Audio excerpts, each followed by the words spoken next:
Panglima-panglima, jenderal-jenderal jangan jadi jenderal salon, maunya bersih. Sekali-sekali jenderal sepatunya harus kotor. Kalau perlu celananya harus kotor sampai ke dengkul. Tapi jangan kalau menghadap presiden dikotorin sepatunya. Itu ilmu dulu. Jangan. Yang terbaik dari bangsa-bangsa lain. Ya. Jadi itu di bidang perumahan juga demikian. Kita cari teknik-teknik terbaik. Dan kita mengundang mitra-mitra terbaik. Saudara-saudara, saya tidak mau banyak janji, tapi kita lihat dalam perkembangan yang akan datang,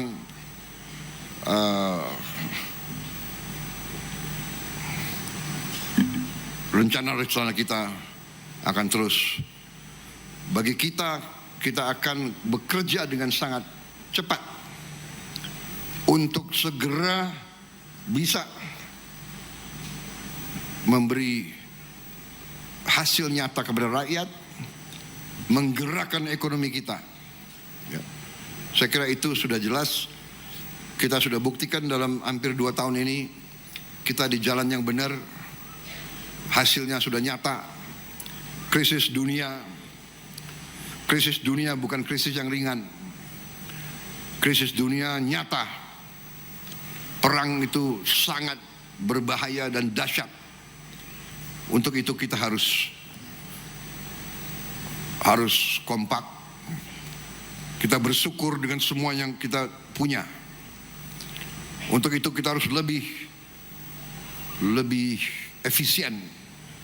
Kita harus lebih hemat. Kita harus lebih teliti.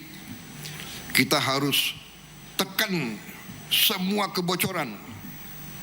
Kita harus tekan semua kebocoran. Karena dunia dalam keadaan yang sangat-sangat tidak menentu. Perang di Timur Tengah kita harus siap mental bahwa akan panjang,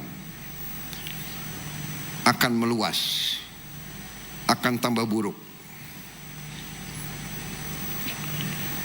Kita bersyukur potensi kita sangat besar. Kita akan menghadapi kesulitan, tapi kita banyak jalan keluar. Ya, sumber daya kita sangat besar. Tinggal bagaimana kita kelola dengan baik. Jadi saudara-saudara, hari ini kita bersyukur. Saya ucapkan selamat. Saya ucapkan penghargaan kepada semuanya yang telah bekerja keras. Dan saya yakin arah kita benar, arah kita kuat, kokoh, fundamental kita kuat dan kokoh. Saya senang kalau saya diundang ke daerah-daerah. Hari ini saya rasakan di Batang. Berapa saat yang lalu saya di Jawa Barat, di Jawa Timur,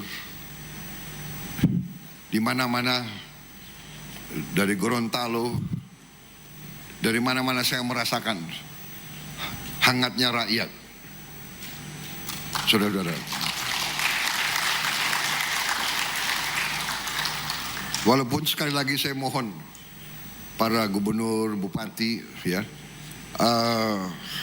kalau saya datang tidak perlu untuk dikerahkan rakyat supaya nyambut saya. Sebetulnya, ya, saya senang ketemu rakyat. Kalau memang dia ingin nyambut saya juga saya.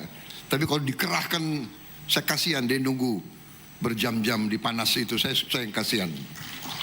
Ya, santai-santai aja, santai-santai aja. Ya, yang penting kita bekerja untuk rakyat, itu yang penting. Saya yakin rakyat tahu pemerintah yang ini sekarang bekerja sungguh-sungguh untuk rakyat Indonesia. Bekerja sungguh-sungguh untuk rakyat Indonesia. Kita tidak ada kepentingan lain. Ya. Tidak ada kepentingan lain. dengan demikian hasil yang kita capai sungguh membanggakan, sungguh membanggakan di tengah dunia yang penuh dengan bahaya. Saya kira itu dari saya, saudara-saudara. Tadi sudah banyak oleh Pak Ara, sangat detail ya. Benar nggak? Tidak perlu diulang-ulangi. Hari ini saya kira media ya biar diliput semua baik, semua senyum ya. Jaksa Agung, Kapolri duduk baik. Kapolda sama Kajari juga rukun, baik, semuanya baik. Dan hari ini nggak ada ucapan-ucapan dari saya yang terlalu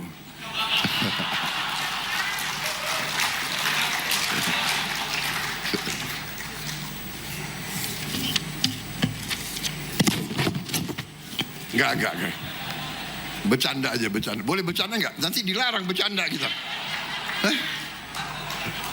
Apa ada larangan bercanda? Saya enggak tahu. Boleh? Enggak, presiden kan harus serius.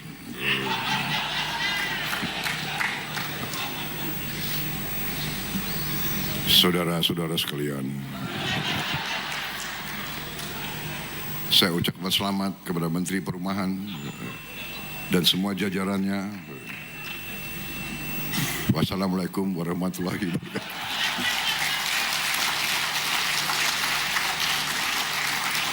Tapi terima kasih Pak Ara. Nanti ada rapat khusus ya, Gubernur, semua Bupati saya akan kumpulkan di Jakarta. Saya tidak tahu persisnya kapan. Khusus bicara tentang Indonesia Asri. Ya, asri, aman, sehat, resik dan indah. Ya, karena ini sangat penting. Terus saja, kita mau transformasi bangsa, berarti kita perlu banyak industri hilirisasi, banyak pabrik, banyak terobosan, processing. Kita butuh keamanan makan, ketahanan makan, swasembada pangan. Sudah kita capai, harus kita amankan.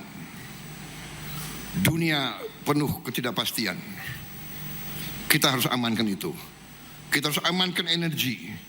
Kita harus amankan semua itu. Tapi, kita harus jaga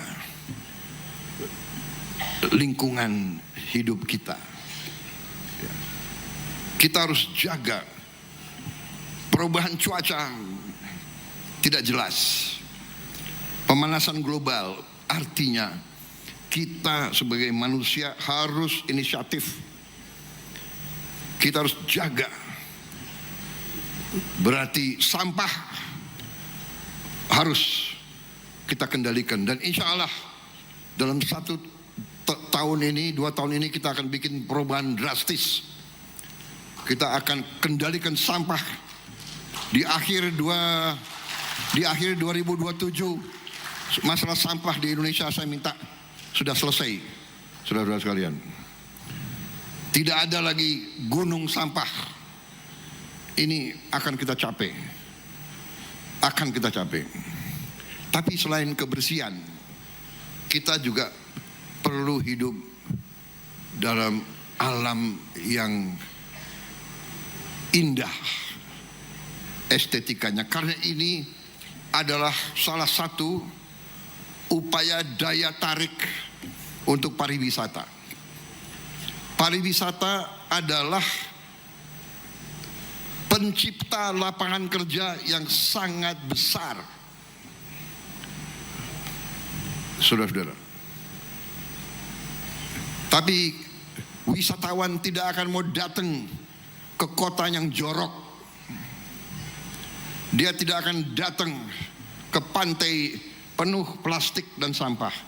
Dia tidak mau datang melihat sungai-sungai dan kali-kali yang penuh dengan sampah. Selain tidak sehat untuk kita, tidak bagus untuk harga diri kita. Kita harus bertekad membersihkan semua kota kita, membersihkan semua kali kita, membersihkan semua sungai kita. Gubernur yang hebat, bupati yang hebat, wali kota yang hebat, pangdam yang hebat, kapolda yang hebat, dan rem dan dim, kapolres, kapolsek, mereka yang harus tiap hari mencek sungai, mencek kali. Itu baru kau pemimpin yang hebat.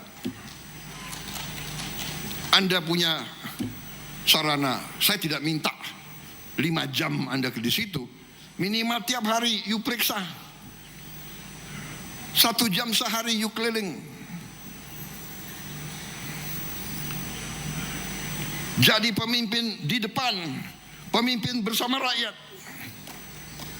Lihat, kalau ada rumah yang tidak dirawat, tegur yang punya. Lihat di depan rumahnya jorok, tegur. Toko yang gak mau jaga kebersihan, tegur.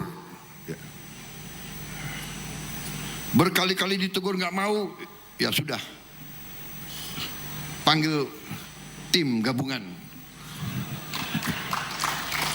Tim gabungan, Kejaksaan sama Polri gabung. Jangan hari ini polisi, besok jaksa. Gak, ini saya serius. Ya. Sampah adalah kehormatan bangsa. Tidak boleh bangsa Indonesia jorok. Tidak boleh ada kota di Indonesia yang jorok. Ini tantangan kita semua. Tantangan kita semua. Tapi saya kira kalau tiap ketua RT, tiap ketua RW cerewet, tiap ketua koperasi, tiap ketua masjid, tiap ketua kelompok masyarakat, kalau semua saling ingatkan, dirut-dirut BUMN, anak buahmu ribuan, perintahkan pagi-pagi 1 jam tiap pagi membersihkan lingkungan. ASN di semua Pemda keluar 1 jam atau 2 jam tiap pagi bersihkan. Nanti kita kasih insentif ya. Ada Menteri Ekon di sini, nanti kasih ada ya, Menteri Menseknek, koordinasi nanti sama Menteri Keuangan ya. Kita bikin lomba kota terbersih. Kota terbersih 1, 2, 3, 4, 5. Perlu nggak kota terjorok? Yang penting kota terbersih. Kita kasih nanti insentif. Ya. Kota terbersih malah kita kasih kalau bisa 20 miliar.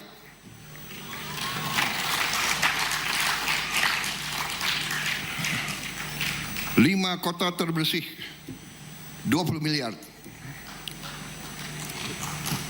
5 kota yang di bawahnya 10 miliar dan sebagainya. Ya. Lebih baik dikasih itu kan daripada kita kasih piala. Atau piala juga yang mentah juga ya. Enggak, ini benar. Pasti uang itu dipakai untuk yang baik. Iya kan? Dia akan cari truk, dia ekskavator dan sebagainya. Tapi ekskavator yang ada, coba di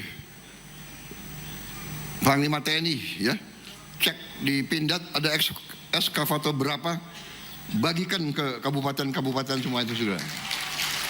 Bagikan semua itu, ya. Ekskavator, dump truck semua. Kita dukung saudara. Karena ini adalah kampanye nasional yang sangat penting. Saudara-saudara, hilirisasi pangan ya semua di ujungnya lingkungan kita. Bangsa kita harus bersih. Bangsa kita harus indah. Bangsa kita harus dijaga kelestariannya. Kalau pohon sudah banyak berkurang, kita tanam ratusan juta pohon. Menteri Pertanian saya minta, ya Menteri Kehutanan, bikin nursery. Saya butuh benih-benih pohon yang bagus untuk semua kota dan kabupaten kita. Saya kira itu tambahan. Jadi perumahan dan pemukiman kan? Pemukiman. Jadi rumah, tapi lingkungannya harus asri, harus bersih, harus indah ya. Panglima-panglima, jenderal-jenderal jangan jadi jenderal salon. Maunya bersih. Sekali-sekali jenderal sepatunya harus kotor. Kalau perlu celananya harus kotor sampai ke dengkul. Tapi jangan kalau menghadap presiden dikotorin sepatunya. Itu ilmu dulu. Jangan. Baik, ada pertanyaan? Tidak ada? Ada yang stres. Ada yang stres. Baik, saya batasi. Pertanyaan hanya 15 pertanyaan. Nggak ada bertanya. Kali ini benar ya. Wassalamualaikum warahmatullahi wabarakatuh.